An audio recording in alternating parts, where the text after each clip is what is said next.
I don't map caves for the thrill. I don't do it because I love the dark or the silence. I do it because rock is honest. People lie. Recruiters lie. But limestone tells you exactly how it was formed, how old it is, and, if you're not careful, exactly how it's going to kill you. My name is Rook, and right now, the limestone was trying to crush the life out of me. I was 500 feet underground, wedged tight in a horizontal fissure known as the Ringer. It wasn't a tunnel, it was a geological mistake. The gap between the floor and the ceiling was exactly 10 inches high. To fit through, I had to turn my head sideways so my helmet didn't jam against the wet stone. I had to exhale all the air out of my lungs just to make my ribcage flat enough to slide forward. If I panicked and tried to take a deep breath, my chest would expand and wedge me tight against the rock like a cork in a bottle. I wasn't an explorer. I was a surveyor. I was a glorified camera operator with a death wish and a mountain of debt. The worst part wasn't the weight of the earth pressing down on my spine. It was the Leica BLK laser scanner strapped to my chest. It was a black cylinder of Swiss engineering that cost more than my truck. And right now, the hard plastic casing was digging into my sternum like a fist, bruising the bone with every inch I dragged myself forward. Rook, a voice grunted from the darkness behind me. It was low, tight, and vibrating with a specific kind of violence. I'm done. I can't move my shoulders. That was Sutter. Sutter was my security detail and heavy lifter. He was built like a tank, 6'4", 250 pounds of muscle and scar tissue. He was a former Marine who had done 2 tours in Kandahar. He had cleared rooms in Fallujah and hunted insurgents in the mountains. He wasn't scared of bullets. He wasn't scared of dying. But he was terrified of being trapped. "You're not stuck," I wheezed, my voice sounding flat in the dead air. "You're just wide. Exhale." Sutter pushed the air out. "I can't," he whispered. The panic was leaking into his voice now, cracking the tough exterior. "It's too tight, the walls, they're pushing down." I stopped crawling. I lay there in the dark, listening to the sound of a trained killer hyperventilating. Short, shallow gasps. That was dangerous. If he passed out here, he died here. We couldn't drag a man his size out of the Ringer. I sniffed the air. Usually caves smell like wet dirt and cold stone, but here, deep in the squeeze, the air was different. It was heavy. It smelled musky, like wet fur, like a dog that had been rolling in dead leaves, mixed with the sharp electric tang of ozone and old pennies. It made the hair on the back of my neck stand up. It was the smell of a predator's den. "Sutter," I said, keeping my voice calm. "We are 20 feet from the opening, just 20 feet. "I'm going back," he said. I heard his boots scrabble on the rock, a desperate, animalistic sound. "I'm backing out." "You can't back out," I said. "You'll get wedged, you have to go forward." "I said I'm going back," he snarled. I knew kindness wouldn't work.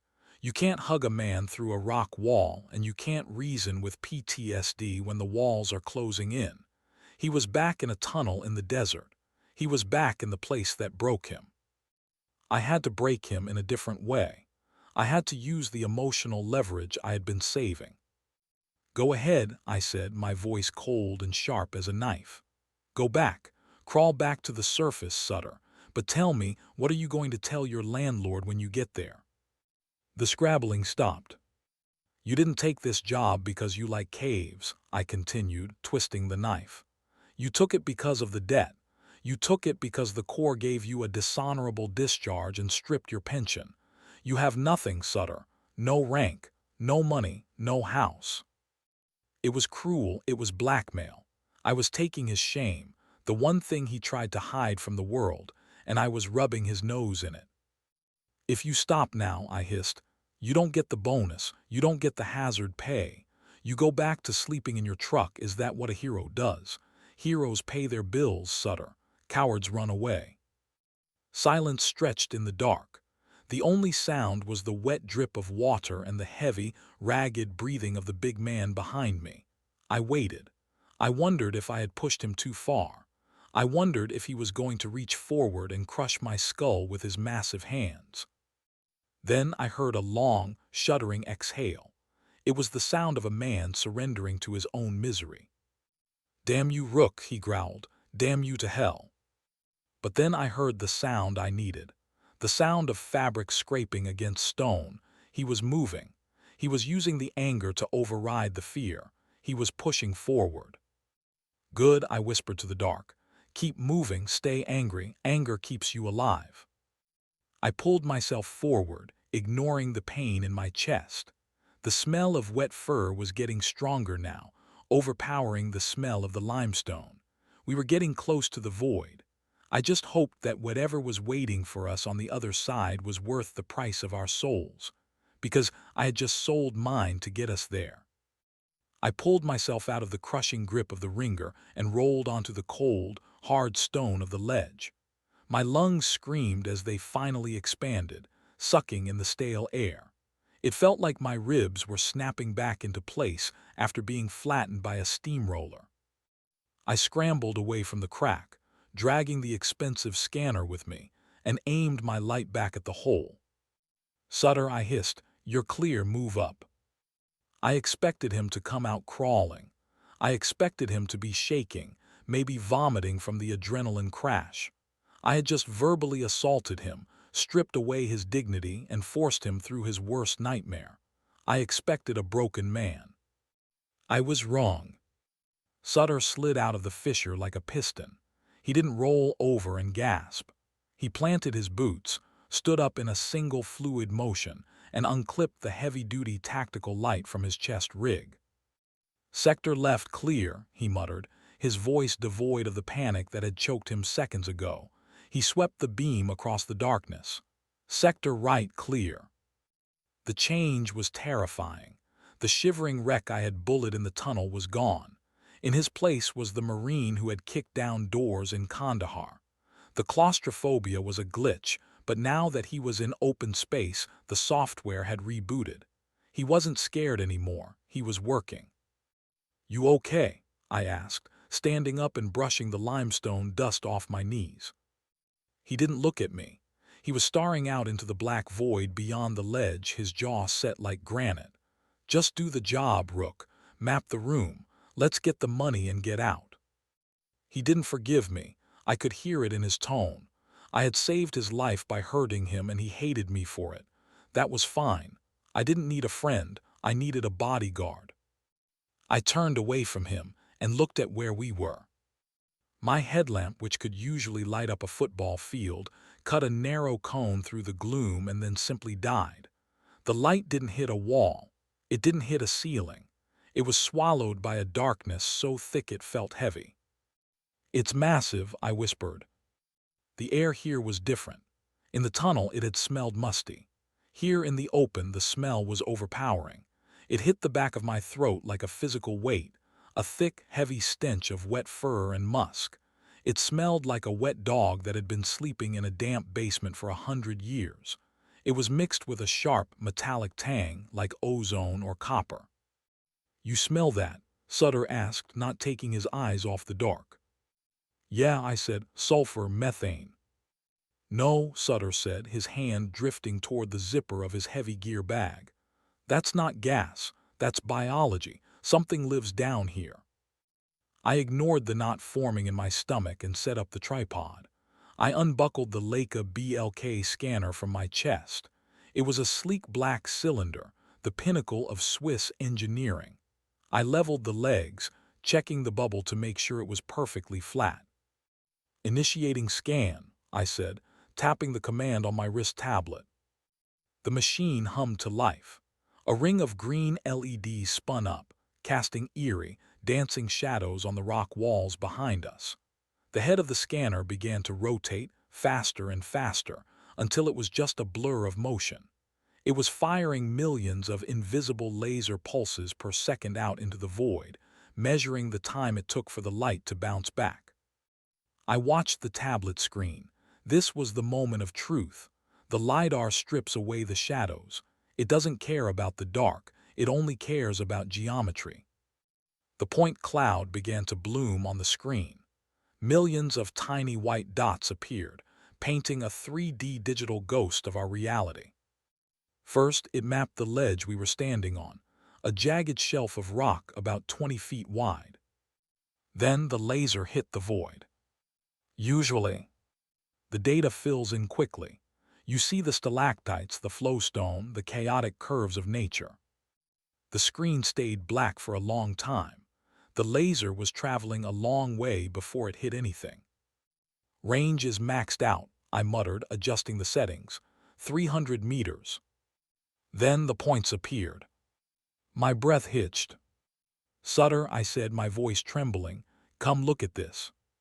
He stepped closer, keeping one eye on the darkness. He looked at the tablet.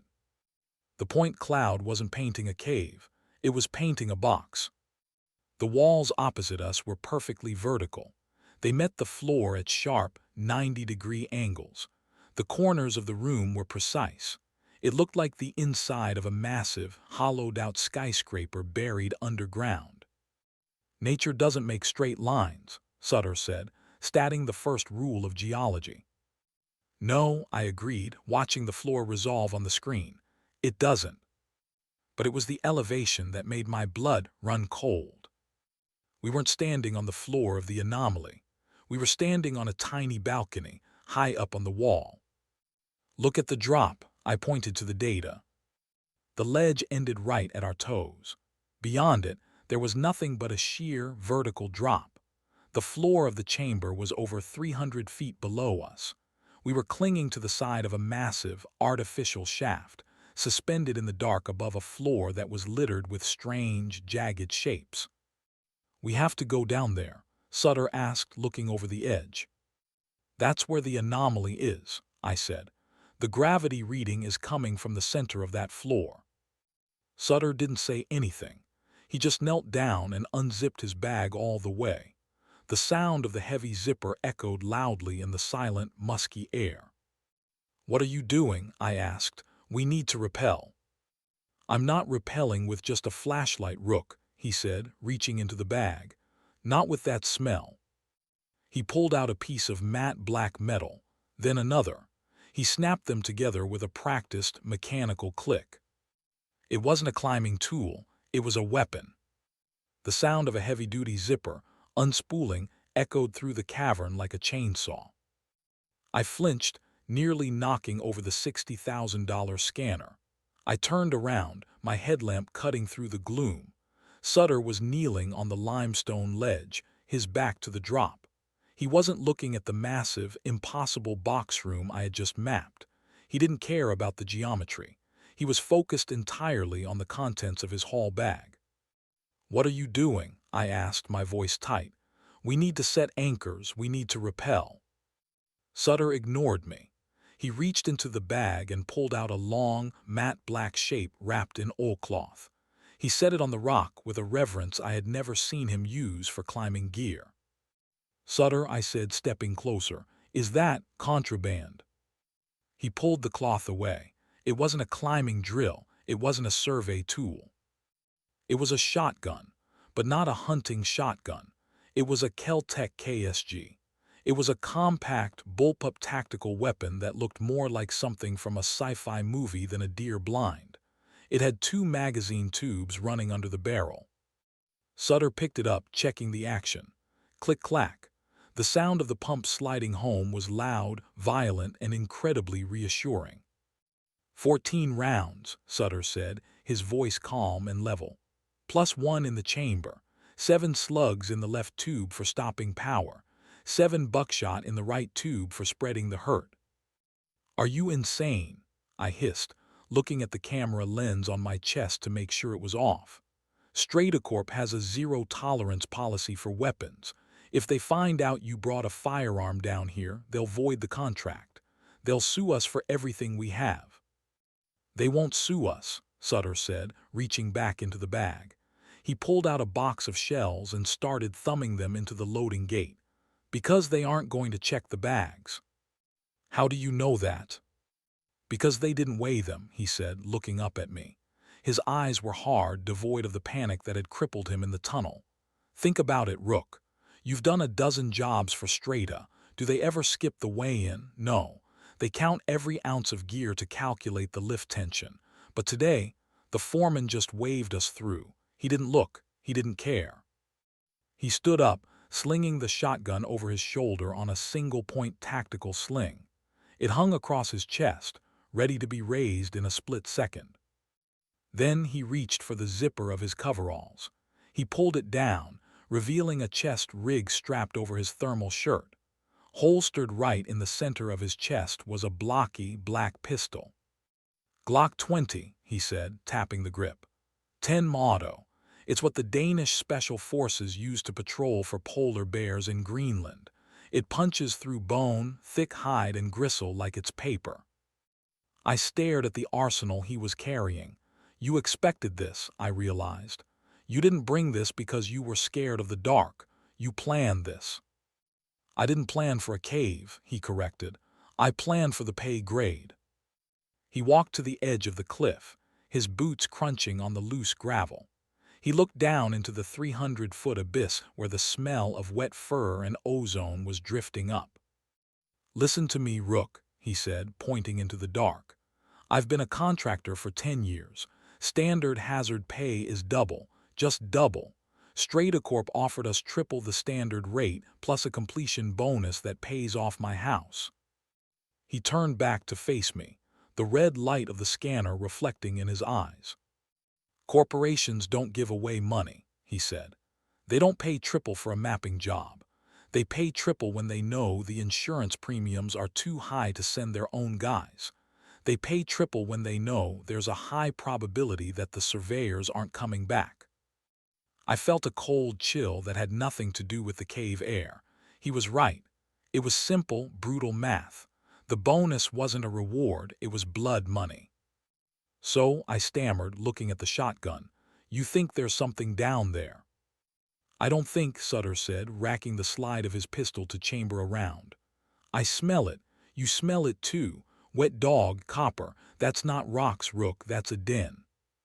He walked past me, positioning himself between the scanner and the edge of the cliff. He raised the shotgun, tucking the stock into his shoulder, scanning the darkness below with the barrel. "You do the math," he said, his voice dropping to a whisper. "You map the room, you get the data so we can get paid. That's your job." He peered through the red dot sight, mounted on the rail of the shotgun. "My job," he said, "is to make sure that whatever lives in that box doesn't follow us home." I looked at him, the way he stood, the way he held the weapon. The trembling, claustrophobic mess from the tunnel was gone. The predator had woken up, and for the first time since we entered the cave, I didn't feel like the leader. I felt like the baggage. "Okay," I whispered. "I map, you shoot." "Start the thermal," Sutter ordered, not looking back. "I want to see what we're dropping into." The green LEDs on the Leica scanner were hypnotic, spinning in a blur of light against the blackness of the void. But the data on the screen wasn't hypnotic. It was terrifying. "Switching to thermal," I whispered, my finger hovering over the icon on the tablet. Sutter didn't answer. He was standing at the very edge of the precipice, the stock of his Kel-Tec shotgun pressed tight against his shoulder. He was a statue of violence, waiting for a target. I tapped the screen. The jagged white lines of the point cloud vanished. In their place, a color-coded heat map flooded the display. The cavern turned a deep, soothing blue. That was the limestone, cold rock, 54 degrees Fahrenheit. It was a massive, empty ocean of cold. But in the center of that ocean, far below us on the floor of the chamber, were islands of heat. "I've got contact," I said, my voice tight. "Multiple signatures on the floor." Sutter didn't turn around. He just tilted his head slightly. "How many?" 1, 2, 5, I counted, squinting at the orange blobs glowing against the blue background. 6, there are 6 of them. They weren't rocks. Rocks hold heat, but they don't generate it.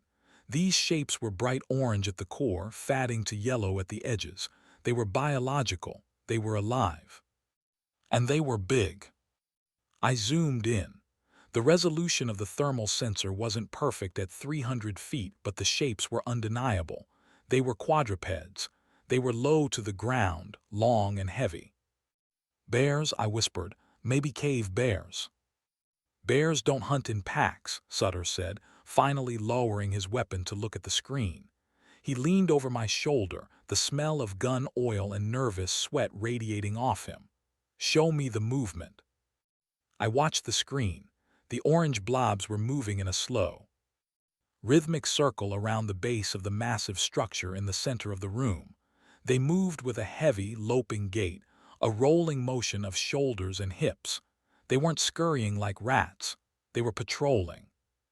"Look at the spacing," Sutter said, pointing a calloused finger at the screen. "That's not random. Look at the interval." He was right. The creatures weren't clustered together like herd animals. They were spaced out perfectly, about 20 meters apart. As one moved forward, the one behind it moved forward to fill the gap. They were maintaining a perimeter. "They're guarding it," Sutter realized, his voice dropping to a low growl. "That's a squad formation, a perimeter patrol." "Animals don't do perimeter patrols," I argued, trying to cling to rationality. "Wolves do," Sutter said. "So do lions, but not like this. This is disciplined." Then one of the heat signatures stopped. It sat back on its haunches. The shape changed. It went from a long, low quadruped to a vertical tower. I checked the elevation data. 7 feet, I choked out. "Sutter, that thing is 7 feet tall sitting down." "It's not a bear," Sutter said, racking the slide of his shotgun again just to be sure. "Bears are heavy. Look at the heat signature on the chest. It's massive. Huge lungs, huge heart." The creature on the screen turned its head. Even in the pixelated thermal view, the movement was sharp and deliberate. It looked up. It looked directly at the cliff face, directly at us. "It knows," I whispered. "Wind shift," Sutter cursed. "The draft from the tunnel pushed our scent down. They smell us." On the screen, the other 5 heat signatures stopped instantly. It was mechanical. 1 second they were patrolling, the next they were statues. They all turned inward, then snapped their heads toward the wall. "They're communicating," I said. "How are they communicating? I don't hear anything." "Infrasound," Sutter said. "Or body language, it doesn't matter how. What matters is what they do next." We watched in silence as the formation broke. The creatures didn't scatter. They didn't flee. They converged. They moved with terrifying speed, the orange blob streaking across the blue screen. They gathered at the base of the cliff, directly below our ledge. They formed a semicircle, looking up. "They aren't afraid," Sutter said, raising his shotgun again. "Prey runs, predators investigate." "They can't get up here," I said, trying to convince myself. "It's 300 feet of sheer limestone. Unless they have wings, we're safe." Sutter didn't answer. He just stared into the darkness, his finger resting on the trigger guard. Then the thermal image changed. One of the heat signatures at the base of the wall didn't just look up. It reached up. I saw the heat bloom on the cold rock wall as massive, warm paws made contact with the stone. The creature pulled itself up, then again. It wasn't scrambling. It wasn't struggling. It was flowing up the vertical face like a drop of mercury running in reverse. "They're climbing," I breathed, the horror washing over me. "Fast," Sutter added, "too fast." He stepped to the very edge of the ledge, his boots inches from the drop. He shouldered the weapon, aiming down into the abyss. "Sutter, wait," I said. "You can't shoot what you can't see."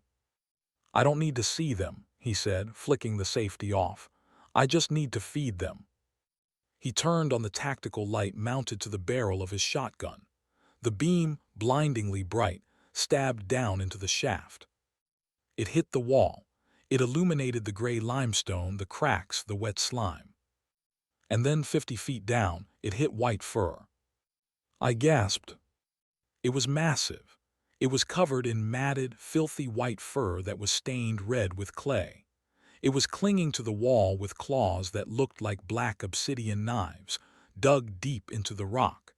Its muscles bulged under the fur as it hauled its 1,000-pound frame upward against gravity. But it was the face that froze my heart. It looked up into the light. It had a snout like a wolf, but broader, more primitive. Its lips were pulled back, revealing yellow, interlocking teeth. And its eyes. Its eyes were milky white orbs, blind, clouded by centuries of darkness. It didn't blink. It just snarled, a sound that vibrated the rock under my feet and lunged upward, covering another 6 feet in a single bound. "Contact front," Sutter roared. And then the cavern exploded with noise. The heat signatures were rising fast. They were flowing up that vertical rock face like mercury running in reverse. Sutter racked the slide of his shotgun, his finger tightening on the trigger. "In just a moment, I'm going to tell you exactly what happens when that 12-gauge slug hits a 1,000-pound monster. But first, I have a mission for you. If you want to survive high-octane cryptid encounters like this every single week, make sure you smash that subscribe button right now. We are building the strongest pack on YouTube here at Howl After Dark, and I want you on the team. Don't be left in the dark. Subscribe now." "Okay, let's get back to the ledge." Sutter turned on the tactical light, and the cavern exploded. The tactical light on Sutter's shotgun didn't waver. It pinned the climbing monster against the gray limestone wall like a specimen on a slide. The creature was 50 feet down and closing fast. It moved with a terrifying fluid power, driving its obsidian claws into the rock and hauling its massive, white-furred body upward. It didn't look like a dog. It looked like a bodybuilder wearing a wolf's skin, pumped full of steroids and rage. Its milky, blind eyes stared right into the beam, unblinking. "Drop it," Sutter whispered, his voice cold and flat. He didn't yell. He didn't panic.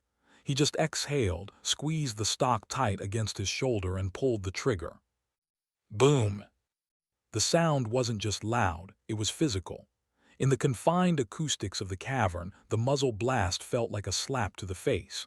The pressure wave rattled my teeth and punched the air out of my lungs. My ears instantly shut down, replaced by a high-pitched, screaming tinnitus. I saw the muzzle flash light up the entire void, a split-second strobe of orange fire that revealed the sheer size of the chamber. Then I saw the impact. Sutter was loaded with 1-ounce rifled slugs. A slug like that hits with enough kinetic energy to stop a truck engine. It hit the Dogman dead center in the chest. I saw the white fur explode. A mist of red blood sprayed against the gray rock. The impact was so violent it knocked the creature backward, its claws screeching against the stone as it lost its grip with one hand. Its body swung out over the abyss, held on by a single arm. "Got him," I yelled, my voice sounding distant and underwater in my ringing ears. But he didn't fall. The creature hung there for a second, swinging in the dark. Then, with a grunt of effort that I felt in my bones, it slammed its body back against the wall. It dug its claws back in. It looked up. There was a hole in its chest the size of a fist, oozing black blood.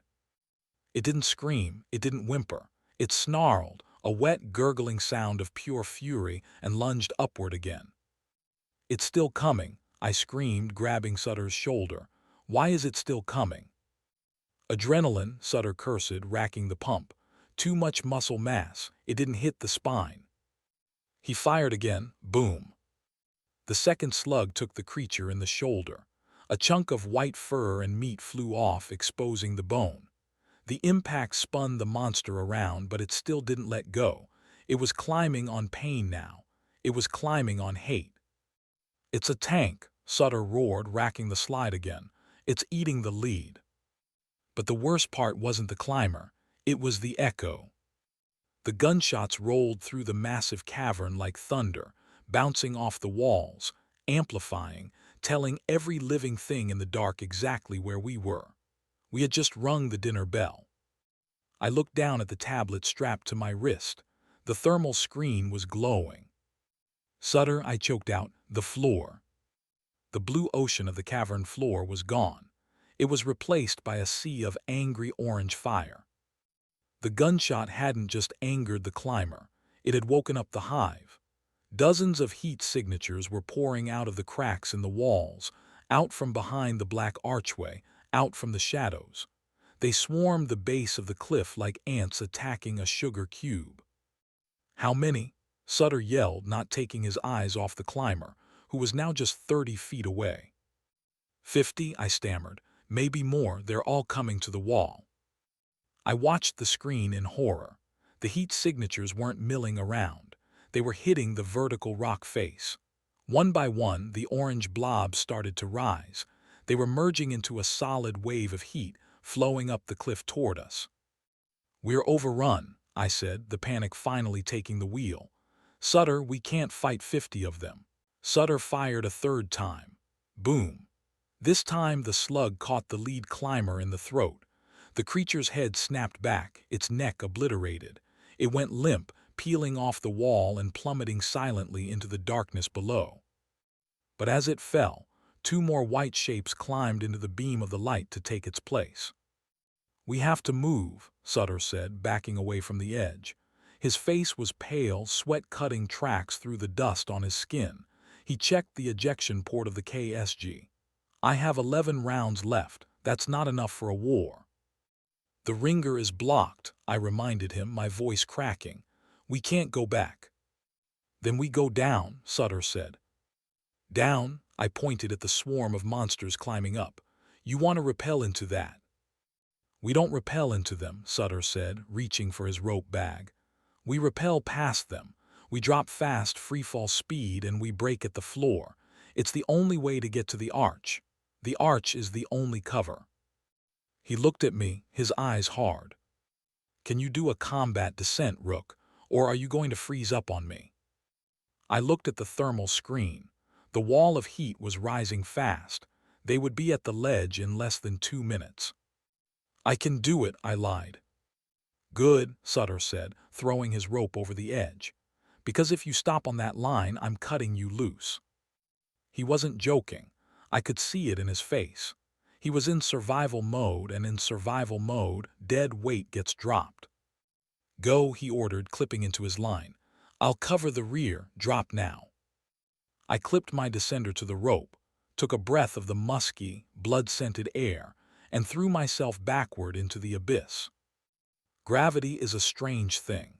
When you stand on a ledge, it feels like an enemy trying to pull you down. But when you are hanging on a static rope with a pack of monsters climbing up the wall to eat you, gravity becomes your only friend. I squeezed the handle of my descender, fully opening the cam. It was a reckless move. Usually you control your speed, descending in smooth, rhythmic pulses. But we didn't have time for smooth. We needed velocity. I dropped like a stone. The air rushed past my ears, a roaring wind that tore at my clothes. The limestone wall blurred into a vertical streak of gray in my peripheral vision. My leather gloves smoked against the rope, the friction heat burning my palms, but I didn't let go. I couldn't let go. Above me, the war had started. The sound of Sutter's handgun was different from the shotgun. It was sharper, snapping through the air like a whip. He wasn't shooting to suppress, he was shooting to survive. Something hot and metallic pinged off my helmet, then another, brass casings. He was raining hot brass down on me as he fired. I looked up, blinking against the dust. Sutter was 20 feet above me, sliding down his own rope. He was holding the brake line with his left hand, his legs wrapped around the rope for stability. In his right hand, the blocky Glock 20 was extended, spitting fire into the darkness. He wasn't shooting down, he was shooting at the wall. "Clear left," he screamed, his voice ragged. I looked to my left. A massive white shape was clinging to the rock face not 5 feet away. I was dropping so fast I almost missed it. It was one of the climbers. It had paused, its head cocked, listening to the hum of my rope. As I flew past it, the creature lashed out. A long, translucent arm swiped at me. I felt the wind of the claws, a razor-sharp breeze that sliced the air inches from my face. I saw its wet, pink nostrils flare. I saw the thick, ropey saliva dripping from its jaws. It snapped its teeth, a sound like a bear trap closing, but I was already gone, plummeting past it into the dark. "Contact right," Sutter yelled. I looked up just in time to see the nightmare unfold. A dogman on the wall to Sutter's right didn't swipe. It jumped. It launched itself from the rock face, pushing off with massive hind legs.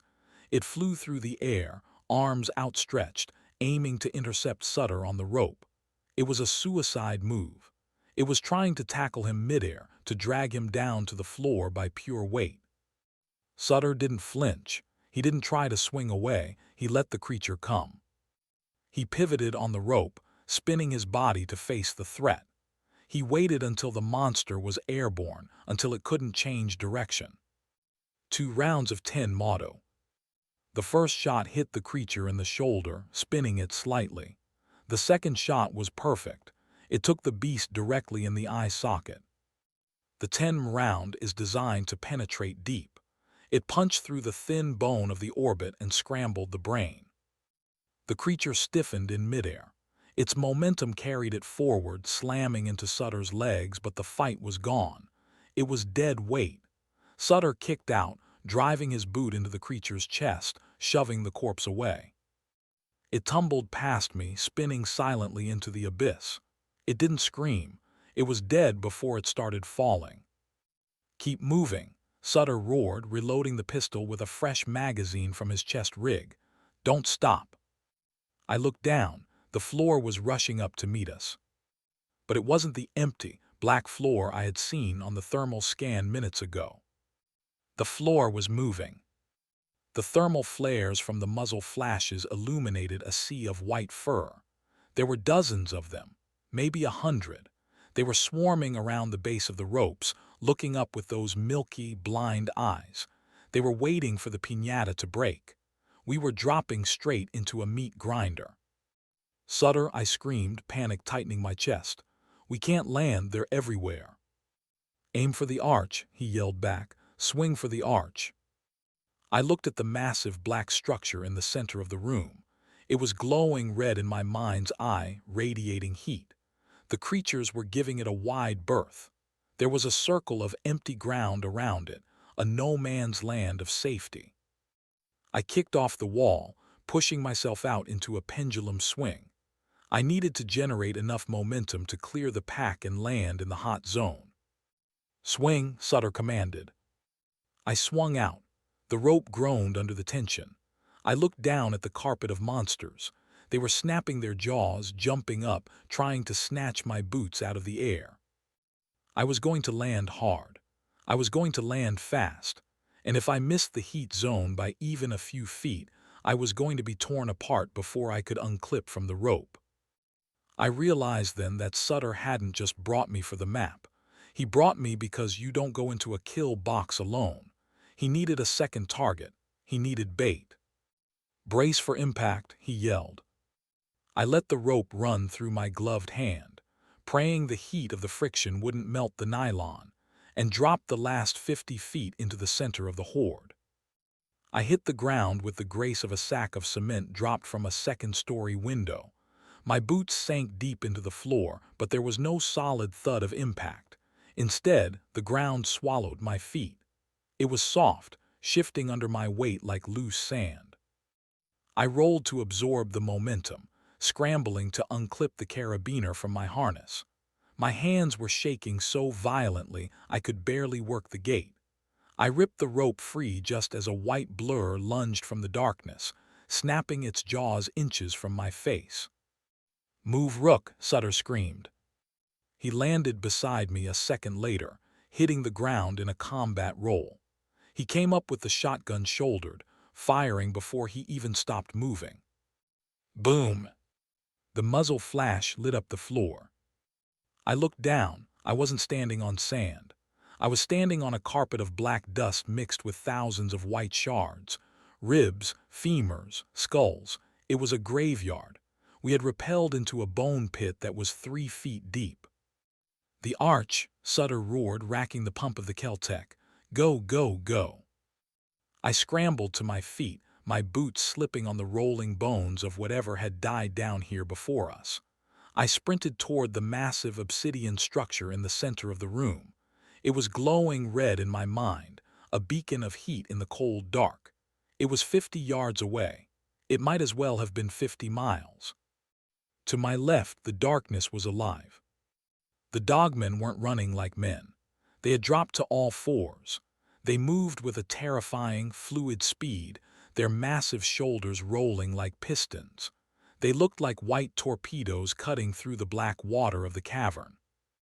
"They're flanking us," I yelled, my lungs burning with the musky, copper-scented air. "Keep running," Sutter barked. He stopped, turned, and unleashed hell. The shotgun roared in a rhythmic cadence. I saw a dogman take a slug to the flank. It tumbled, sliding across the bone floor in a spray of black dust, but it didn't stay down. It scrambled back up, snarling, snapping at its own wound before rejoining the chase. They didn't feel pain like we did. They just felt rage. They weren't just chasing us, they were hurting us. I realized it with a jolt of cold terror. They weren't attacking in a straight line. The pack on the left was pushing forward, while the pack on the right hung back. They were trying to cut us off. They were trying to steer us away from the arch and back toward the wall, where they could pin us against the rock and tear us apart at their leisure. "Don't let them turn you," Sutter shouted, reading the battlefield instantly. "Push center, push for the heat." I drove my legs harder, my breath coming in ragged gasps. The Leica scanner strapped to my chest bounced painfully against my bruised ribs. That scanner was my life. It was the only reason I was down here. If I lost it, I lost the map. If I lost the map, I lost the money. A shadow detached itself from the gloom to my right. It was a flanker, a smaller, leaner dogman that had circled around while Sutter was suppressing the main group. It moved silently, its paws making no sound on the soft dust. It lunged. I didn't see it until it was in the air. I saw the flash of white fur, the milky eyes, the open mouth.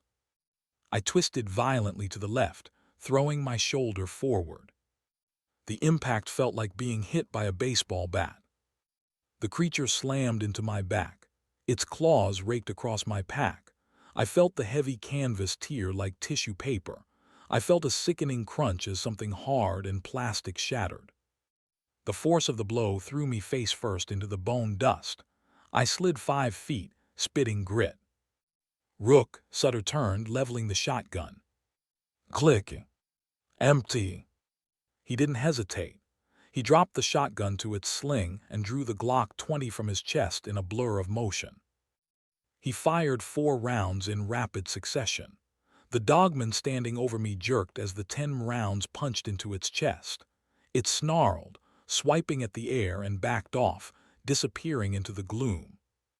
Sutter grabbed my harness straps and hauled me up with one hand, keeping the pistol trained on the dark with the other.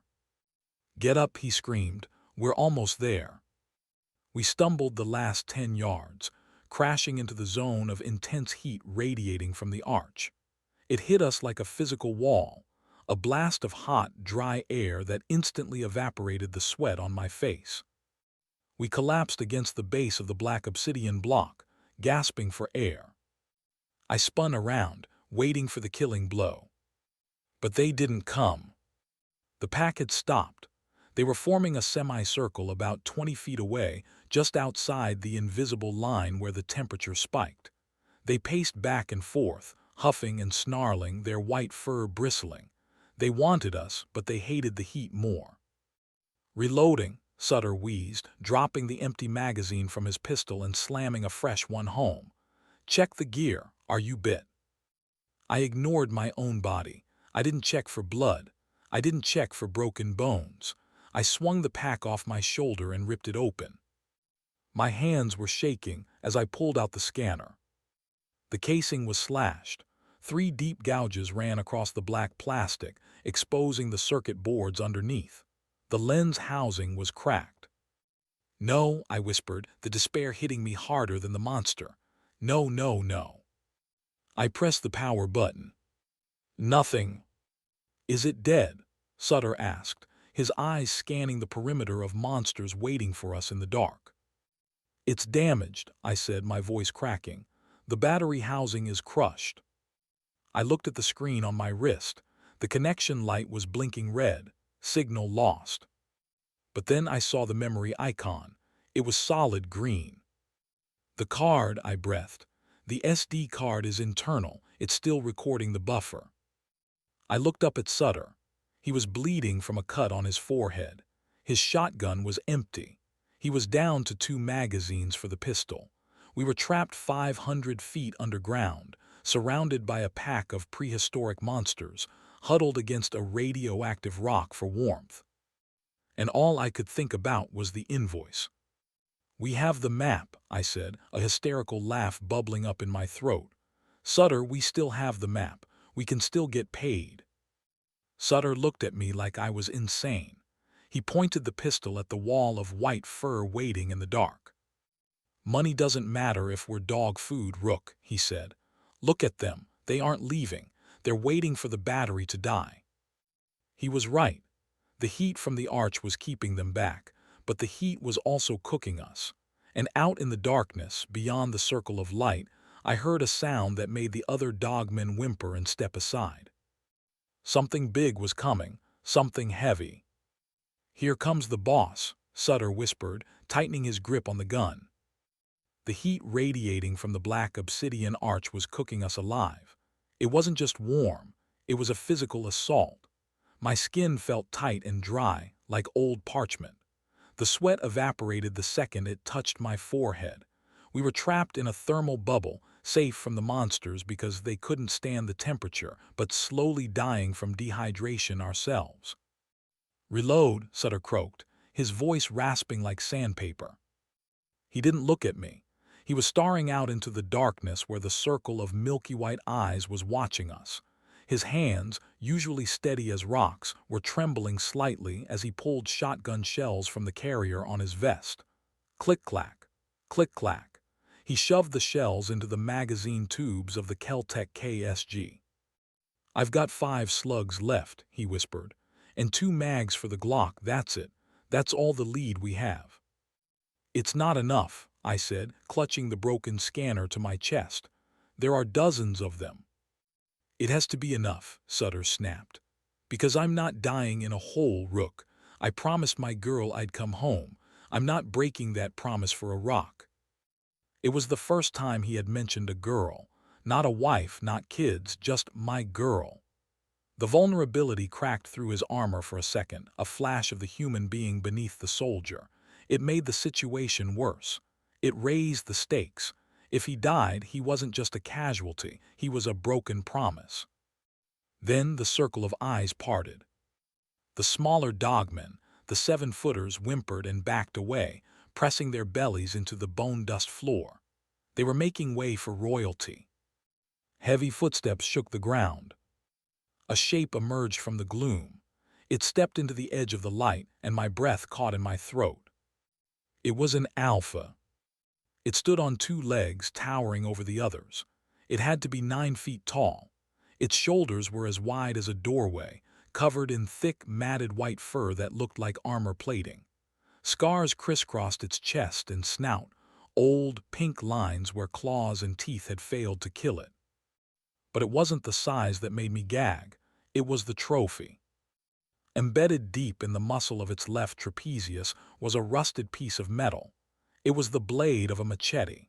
The handle had snapped off decades ago, but the steel blade remained, fused into the creature's flesh. The skin healed over it in a grotesque, puckered knot. That's from the last crew, I whispered, the realization hitting me like a punch. Someone tried to fight it. Someone hit it with a machete, and it didn't even slow down.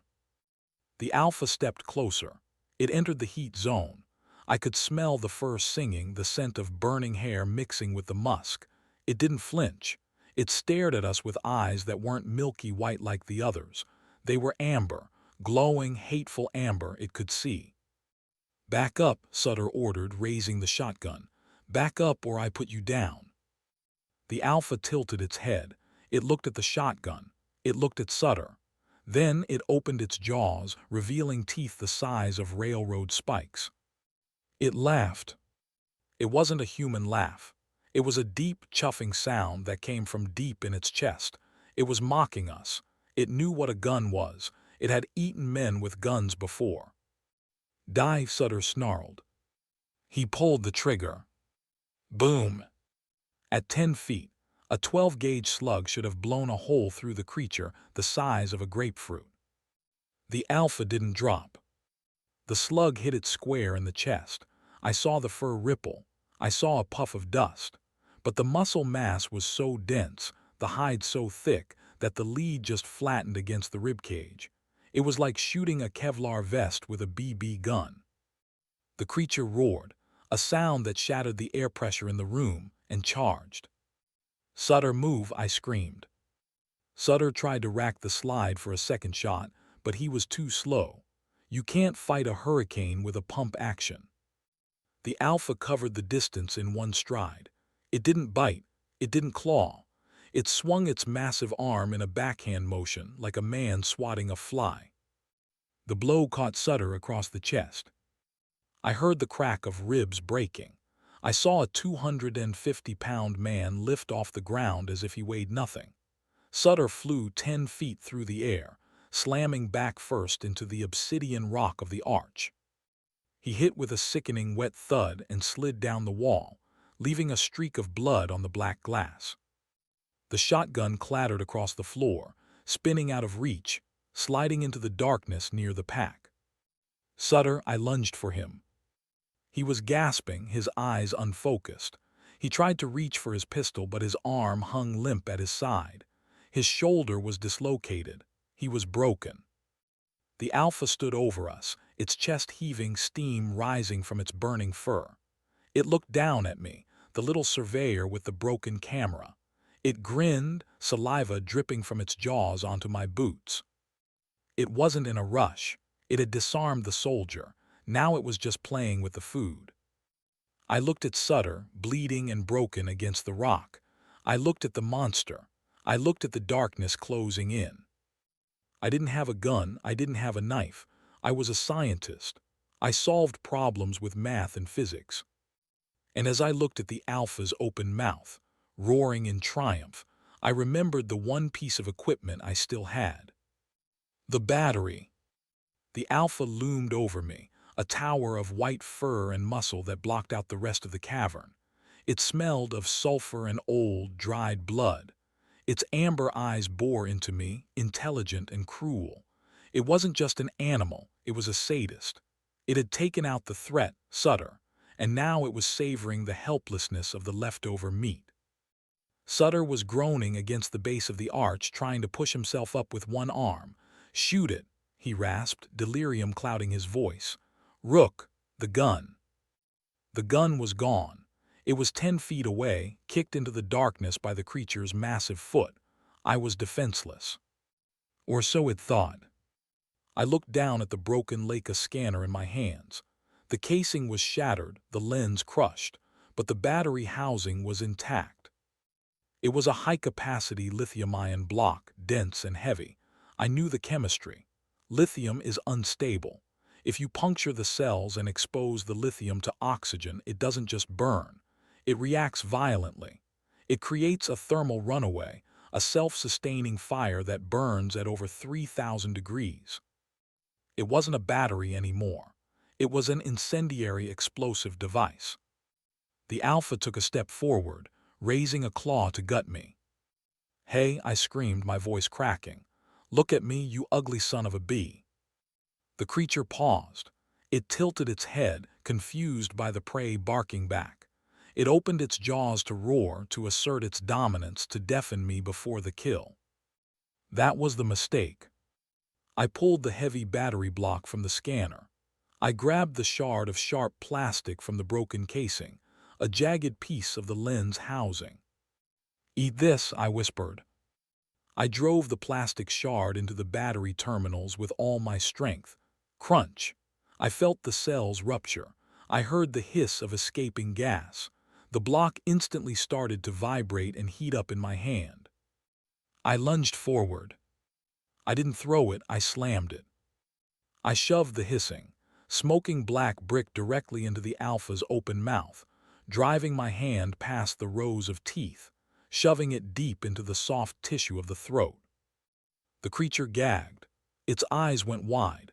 It bit down instinctively, crushing my forearm, its teeth tearing through my coveralls and skin. I screamed, yanking my arm back. The battery stayed inside. The alpha stumbled back, clawing at its throat. It made a choking, gurgling sound. Smoke started to pour from its nostrils. Then the chemistry took over. It wasn't a loud explosion like a grenade. It was a muffled, wet thud. A flash of blinding white light erupted from inside the creature's mouth, illuminating the cavern like a lightning strike. The back of the alpha's head blew out. Bone, brain matter, and white fur sprayed across the black obsidian arch. The massive creature went rigid, its arms flailing, and then it collapsed backward, hitting the ground with a force that shook the floor. The flash did more than kill the leader. The brilliant, magnesium-white light blinded the rest of the pack. Their milky eyes, evolved for total darkness, were overloaded. They shrieked, a chorus of high-pitched, agonizing screams, and scrambled backward, clawing at their own faces, crashing into each other in the confusion. "Move," I grabbed Sutter by his tactical vest. "Get up now." Did you kill it?" Sutter slurred, stumbling to his feet, his left arm dangling uselessly. "I blew its head off," I said, adrenaline masking the pain in my mangled arm. "But the rest of them are just blind, not dead. We have to go." I dragged him toward the back of the arch. The thermal scan had shown a vertical chimney, a ventilation shaft hidden behind the structure. It was our only way out. "My gun," Sutter tried to turn back. "Leave it," I roared, pulling him harder. "We climb or we die." We reached the chimney. It was a jagged rift in the limestone wall, about 3 feet wide. A draft of cold, fresh air was rushing down it. "Up," I shoved Sutter into the crack. "Chimney up, back and feet." He groaned, pressing his back against one wall and his boots against the other. He started to heave himself up, using his one good arm and his legs. I scrambled in right behind him, my own blood slick on the rock. Below us, the chaos in the cavern changed tone. The shrieking stopped. It was replaced by a new sound, a wet tearing sound, snarling, crunching. I looked down. The pack hadn't chased us. They had converged on the fallen alpha. In the frenzy of the blood scent, the hierarchy had collapsed. They were tearing their leader apart. I saw white shapes swarming the massive corpse, ripping strips of flesh from the bone, fighting over the meat. They were cannibals. "Don't look," I told Sutter, pushing his boot upward. "Just climb until you see the sky." We scrambled up the shaft, scraping our skin raw against the stone. My arm throbbed with every pulse, the alpha's bite marks burning like fire. But I didn't stop. I could hear the feasting below us, the sound of a king being eaten by his subjects. We climbed for what felt like hours. The air grew colder. The smell of musk faded, replaced by the smell of damp earth and pine needles. Finally, Sutter's hand reached up and grabbed a tree root. He pulled himself over the lip of a sinkhole and rolled onto the forest floor. I followed him, collapsing onto the dead leaves, staring up at the gray, overcast sky. We were out, we were alive. I lay there, gasping, listening to the birds singing in the trees. It seemed impossible that birds could sing while hell existed just 500 feet below them. I reached into my pocket. My fingers closed around the SD card I had pulled from the scanner before the fight. I had lost the scanner. I had lost my blood. Sutter had lost his gun and his shoulder. But I had the map. "We made it," Sutter whispered, staring at the sky. "Yeah," I said, clutching the plastic card. "We made it, and now Strata-Corp is going to pay." The sun didn't feel like a victory. It felt like an interrogation lamp, too bright and too hot, exposing everything we had done. We had burst out of a sinkhole 3 miles north of the survey site, tumbling into a thicket of rhododendrons like roadkill thrown from a moving car. I didn't drive us to a hospital. I drove us to a motel on the county line, a place with flickering neon signs and no questions asked. Sutter was sitting on the edge of the bed, his left arm in a makeshift sling made from a torn pillowcase. He looked like a ghost. His face was gray, drained of blood, and his eyes were staring at the stained carpet as if he could still see the white shapes moving in the pattern. "Did we get it?" he whispered, his voice raspy from the smoke and the screaming. "Rook, tell me we got the payday." I looked at him. This was the man who had saved my life, the man who had stood his ground against a nightmare. And now, broken and bleeding, all he cared about was the money. It was pathetic. It was human. "I'm sending it now," I said, sitting at the small wobbly desk. I pulled the SD card from my pocket. It was warm, coated in a thin layer of cave dust and dried blood. My hand shook as I slotted it into my laptop. The screen flickered to life, the blue glow illuminating the cheap motel room. I didn't write a report. I wrote a ransom note. To Director Mercer, Strata-Corp. From Rook, Independent Surveyor. Subject: Final invoice and data upload. Attached is the point cloud data for the anomaly. The job is done. However, the price has changed. I found the helmet, Mercer. I found the pickaxes. I know about the 1986 crew you left down there to rot. I know you sent us in as bait to see if the biological assets were still active. My fee is now $1 million. Wire it to the attached account within 1 hour. If you don't, the raw data, including the photos of the Miller crew's remains, goes to the press, the EPA, and the FBI. Do not test me. I am the only one who knows where the entrance is. I hit send. My heart was hammering against my bruised ribs. It was emotional blackmail, pure and simple. I was using their own skeletons against them. I felt a surge of dark triumph. I had survived their trap, killed their monster, and now I was going to make them bleed for it. "What are you doing?" Sutter asked, shivering despite the heat of the room. "I'm securing your pension," I said. "I'm making sure your kids never have to worry about money again." While I waited for the reply, I opened the LIDAR file. I needed to see it one last time. I needed to see the thing that had almost killed us. The software loaded the point cloud. The black void appeared on my screen, rendered in millions of white dots. I rotated the model, zooming in on the cliff, the ledge where we had stood, and the bone-strewn floor. There it was, the arch. It stood in the center of the cavern, perfect and black. The scan was incomplete because the scanner had been destroyed, but the geometry was clear. I switched to the cross-section view. This tool allows you to slice through the 3D model to see the thickness of objects. I wanted to see how thick the obsidian glass was. I wanted to know if it was a temple or a tomb.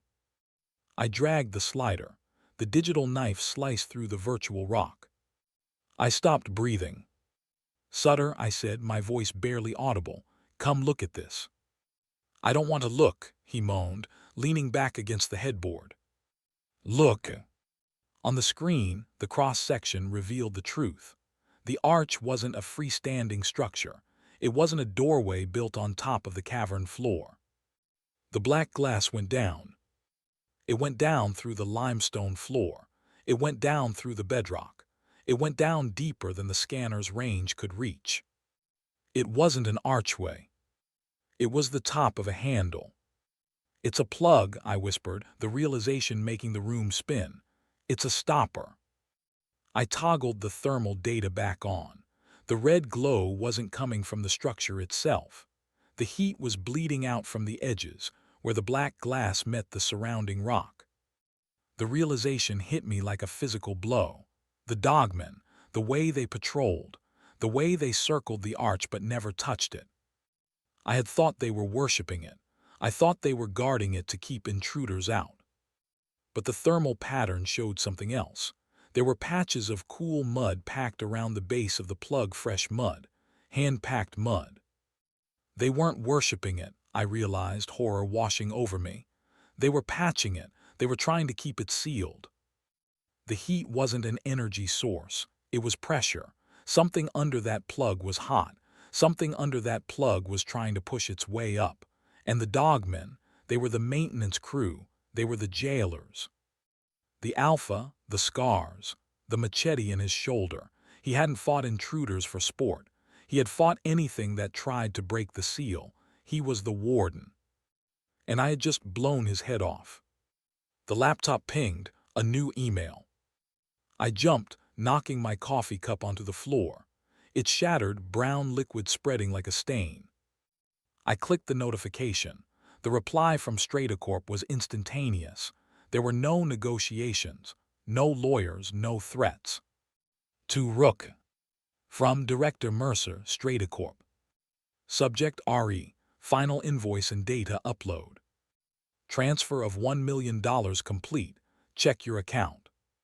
We aren't paying you for the silence, Rook. We are paying you for the target package. The 1986 crew failed to map the precise structural weakness of the capstone. You succeeded. Thank you for clearing the biological interference. With the alpha removed, the site is now accessible. Our thermal drills are already in position. We punch through the glass at 800 hours tomorrow. Project Tartarus is a go. Enjoy the money. You won't have long to spend it. I stared at the screen, the letters blurred. I hadn't blackmailed them. I hadn't outsmarted them. They didn't care about the dogmen. They didn't care about the miners. They didn't even care about the cave. They just needed someone to clear the guards so they could open the door. Rook, Sutter asked, sitting up, his eyes wide with a mixture of pain and hope. Did the wire hit? Are we rich? I looked at the window. The sun was setting, casting long, red shadows across the parking lot. It looked like the world was burning. Yeah, I said, my voice hollow. We're rich, Sutter. I looked back at the map on the screen. The map of a black glass cork holding back something that burned hotter than hell itself. The dogmen had spent centuries keeping it closed. They were the immune system of the earth, keeping the infection contained. And we had just killed the immune system. We have to go, I said, standing up and grabbing the keys. Go where? Home? Sutter asked, reaching for his bag. No, I said, looking at the blinking cursor on the screen, the warning light of a disaster we had just authorized. Further. We need to go much further. I walked out of the room, leaving the laptop open. The screen glowed in the twilight, casting a red light onto the wall, flashing the same warning over and over again. Data upload complete. Drill sequence initiated. I thought I was the hero of this story. I thought I was the survivor. But as I started the truck and peeled out of the parking lot, leaving the $1 million sitting in a digital account I would never touch, I realized the truth. I wasn't the surveyor. I was just the key, and I had just unlocked the end of the world.